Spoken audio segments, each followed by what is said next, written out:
तव्हां ॼाणो था गुज़िरियल कुझु ॾींहंनि खां अरसे खां बहरिया टाउन जो इशू सिंध में हॉट इशू बणियल आहे। काफ़ी अरसे खां तक़रीबन 7 सालनि खां सिंध इंडिजिनस राइट्स अलायंस उन जे ख़िलाफ़ु हिकिड़ी पुरअमन ऐं लगातार जदोजहद करे रहियो हो। पोइ वरी उन में सिंध एक्शन कमेटी जंहिंमें काफ़ी पार्टियूं आहिनि उन्हनि बि इन इशू ते हिकिड़ो एहतजाज जो सॾु ॾिनो बहरिया जे गेट वटि, त छाकाणि त उहो इशू हो जंहिं ते इंडिजिनस राइट्स अलायंस जदोजहद कंदो रहंदो हुयो।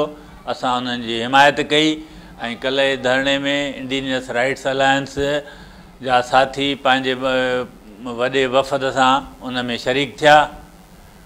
पोइ इतफ़ाक़ सां या कीअं बि हिकिड़ो नाख़ुशगवार वाक़ियो थी पियो, जंहिंजे करे सिंध एक्शन कमेटीअ जी क़यादत जा लीडर जेके उन जा ख़िताब बि न करे सघिया, उन जे लाइ असांखे अफ़सोस आहे ऐं उन्हनि सां हमदर्दी बि आहे। इहो नेगेटिव हिकिड़ो अंसर थी पियो, पर कल्ह जे हिन धरणे में हिकिड़ो पॉज़िटिव अंसर इहो हुयो जेको मूं महसूसु कयो त हिन में चङे ख़ासे वॾे तइदाद में माण्हू पंहिंजे शौक़ सां पंहिंजे मर्ज़ीअ सां पंहिंजे पेरनि ते सिंध जे हितनि खां आया।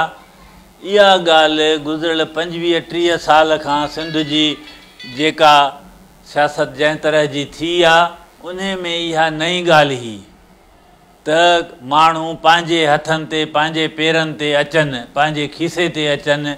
उहे माण्हू आया ऐं वॾे पुरजोश नमूने सां आया ऐं वरी उन्हनि में वॾी अक्सरियत नौजवाननि जी हुई। इहो इन करे फैक्टर जी मां अहमियत ते थो ॻाल्हायां त हीअ जिदोजहद सिंध ते कब्ज़े बहरिया टाउन अकेलो न आहे, इहो सिंध ते वालार जो हिसो आहे, हुनजो अॻिलो मोर्चो आहे जेको मां वरी वरी चवां थो त इहा जिदोजहद नसलनि जी जिदोजहद आहे। त हीअ जेका जिदोजहद माज़ीअ खां हलंदी आई आहे इन खे हाणे ईंदड़ नसुल खे खणणो आहे, त उन जे अखियुनि में कल्ह मूं जेको जोश जज़्बो ॾिठो ऐं ख़ासि तौर उहे माण्हू जेके बग़ैर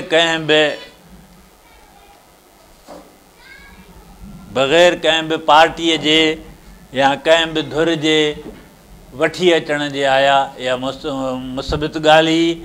सो इन कुझु मनफ़ी ऐं हिकिड़ी मुसबित ॻाल्हि सां इहो कल्ह जो ॾींहुं हिकिड़ो अहम ॾींहुं पंहिंजी जाइ ते आहे। उन में मां सिंध इंडिजिनस राइट्स अलायंस जे तरफ़ां सिर्फ़ु एतिरो चवंदुसि त जेके बि तशद्दुद जा वाक़िया थिया आहिनि, सिंध इंडिजिनस राइट्स अलायंस जो बहसत तंज़ीम ऐं उन जे कंहिं बि मेंबर जो को बि वास्तो न आहे।